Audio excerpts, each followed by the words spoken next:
Hi everybody, Granny Q here, somewhere east of the west. Well, I want to welcome you to my YouTube video channel. I know what you're thinking, but she's already made 2 videos before this. Why is this the introduction video? Well, everybody does it in order. Well, I didn't want to. I'm a nonconformist. So, this is my welcome to my YouTube. Welcome to my YouTube. I've said that quite a few times. Okay, so, on with the video. This one, and I've made a little outline here because sometimes I have a tendency to go off track and I start rambling and then I don't get my points across and then later I go, oh, I forgot to put that in. So, some of you might feel compelled to make nasty comments. I mean, nobody has yet, but if you do, say unkind things like, I think you're stupid, I think you're ugly, I don't like what you're saying, but I don't care. Because the truth is, I'm not making these videos for you. I'm making these videos, first of all, for me. Because why? It's a lot of fun. And I've always wanted to do this. The second reason I'm making these videos is for people who do want to watch it, who might think it's funny, who might get something out of it, and this video is for them. And if even just one person views my video, my work is done. And I'm happy. So, moving along. A little bit about myself. I have 5 children, 4 daughters, and 1 son. I have 7 grandchildren, 3 granddaughters, and 4 grandsons. I was raised in Las Vegas. I can't tell you where I was born because I have no idea. I'm one of those what you call foundlings, where somebody just found me. And I was a ward of the state for 9 years. So for 9 years, I was raised in the foster care system. Wonderful and caring foster, not foster care program. But that's another story. Well, enough about me. So, what I want to talk about today is being literal and what I call a conspiracy of words. Okay, so first, let me talk about literal. I don't think a lot of people know what that word means, actually. Okay, so I am a literal speaker. So when I talk to somebody, and I try to explain this to people when I first meet them and start to get to know them so there's no confusion, and I explain it to them. I say what I mean, and I mean what I say. I say precisely what I mean, and mean precisely what I say. So, you never have to read between the lines. You don't have to wonder what I meant. If I think you're an asshole, I'm going to say, hey, I think you're an asshole. You don't have to find the meaning in what I said. You don't have to go around the bush to find it. It's right there. I'm very blunt. I'm diplomatic, but I'm also blunt. Okay? And so I would explain to people very clearly and concisely that someone asked me, hey, can you loan me $5? I really need $5 to do whatever. And I say, no, I'm sorry, I'm broke. And this is someone who knows I'm a literal speaker. And I say, no, I'm broke. Well, can you scrape together a little bit of change? I said, what part of I am broke did you fail to understand? When I say I'm broke, that doesn't mean I got $5 to change stuffed in my couch cushions. It means I have no money. You understand? But it gets so tiring having to explain it all the time. But if I don't explain it, then I have to explain what I didn't mean or one meaning that's not there. So it's too much like work. Okay. I'll give you an example. I knew this couple when I lived in Utah, this husband and wife. And I'm sorry to say the husband just didn't seem to be the brightest bulb in the pack, but still, I tried.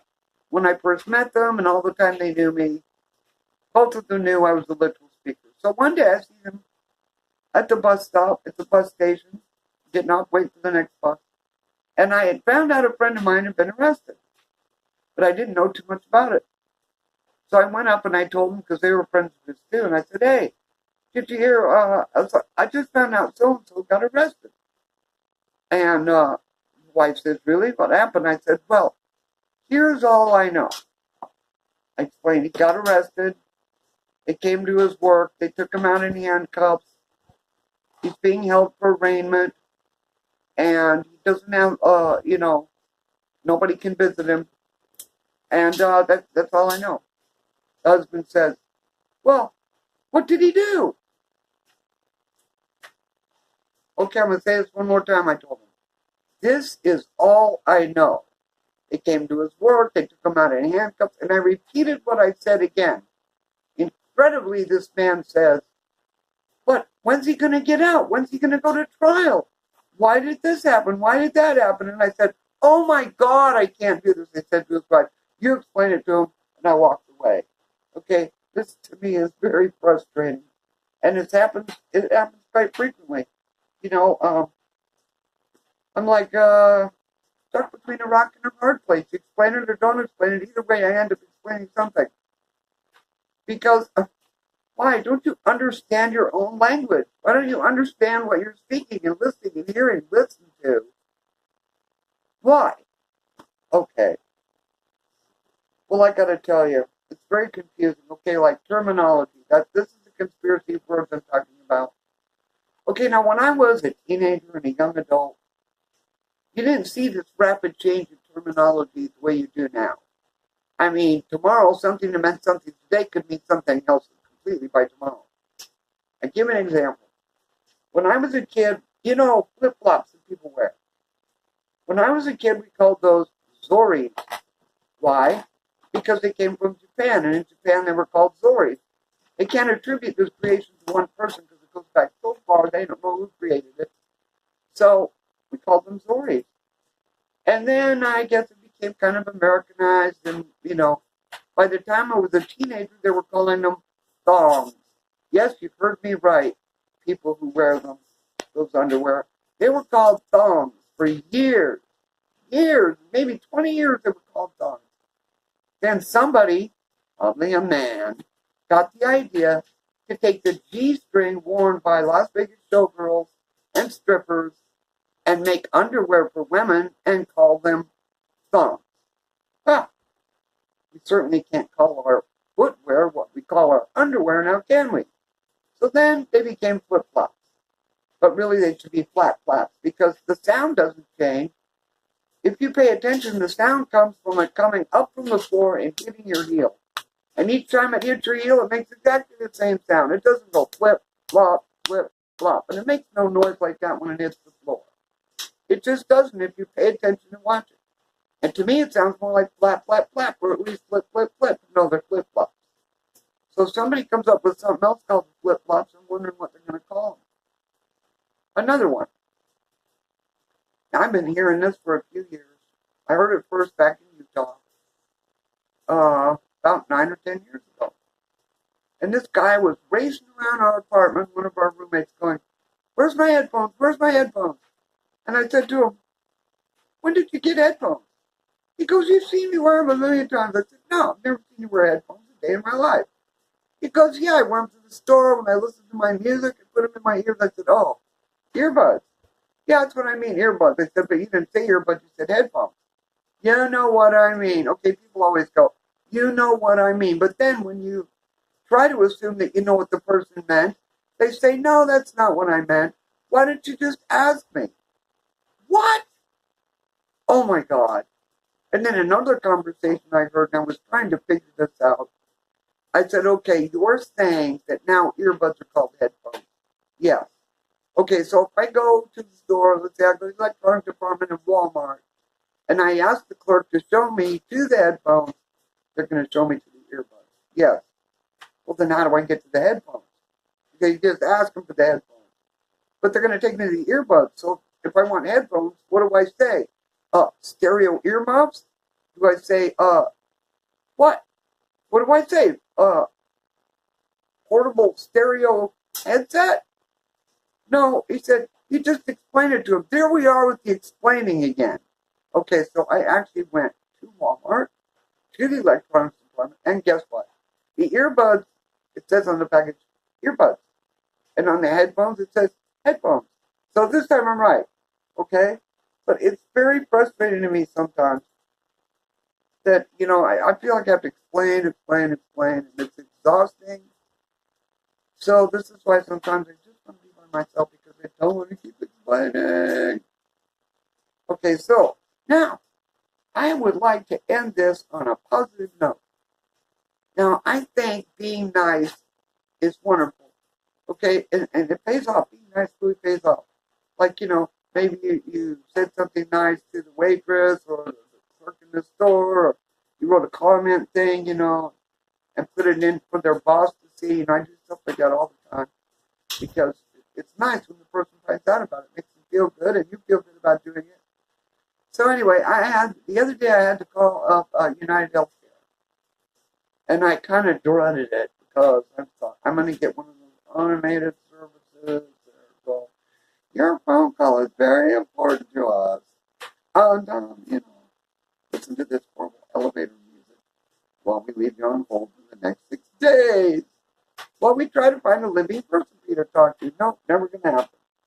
Well, so I called up with that expectation in mind. Either that, or I'm going to get an agent that's going to say, who do you want talking to? And I'm speaking very clearly. Excuse me? Oh, don't be telling I know it. Explain it to you. What department do you want? And I have nothing against people from India, but if I can't see the person's lips, they have a really thick accent. If I can't see their lips, I can't make out what they're saying. So sometimes I just hand the phone over to my daughter, Alexis, to talk to my candidates in a word they're saying. Or, and this is the really fun part, you get someone on the phone like this, such and such a department. And I say, hi, how are you doing today? Fine. Okay. How's the weather out there? It's cold. Well, then I go on with my business. So it's really refreshing when it happens that I called United Healthcare. And this man answered the phone. It was like a ray of sunshine. He said his name and hi, and I told him my name, and he said, well, how are you doing today? And I said, whoa, and I didn't even get any automated service at all. We had this really amazing conversation, and, it was just an enjoyable experience. And, you know what? Push pause. I left the card in the room. Okay, so hopefully this will end up at the end of the prior video. If not, this will be volume 4. Anyway, so, like I said, United Healthcare, they send me mail all the time. So I get this thing in the mail, but it's not. Usually I get a long white envelope like that. But this, like I said, it's like a card. Guess what it was? It was a card. And it said, and I didn't say it, it's written, maybe literal, it's written on this card. Dear Ms. Me, it was great speaking with you over the phone. It was so nice to hear your stories the other day. Thank you for sharing with me, and getting to know members like you makes my job so rewarding. I look forward to being part of the team that will help you for years to come. Please don't hesitate to call us if you have any questions down the road. Many thanks, Ernest M. Isn't that nice? I mean, that really made my day. So hopefully this gets tacked onto the other video. And if not, I will just title this one Volume 4, continuation of Volume 3. Whoopsie! Bye.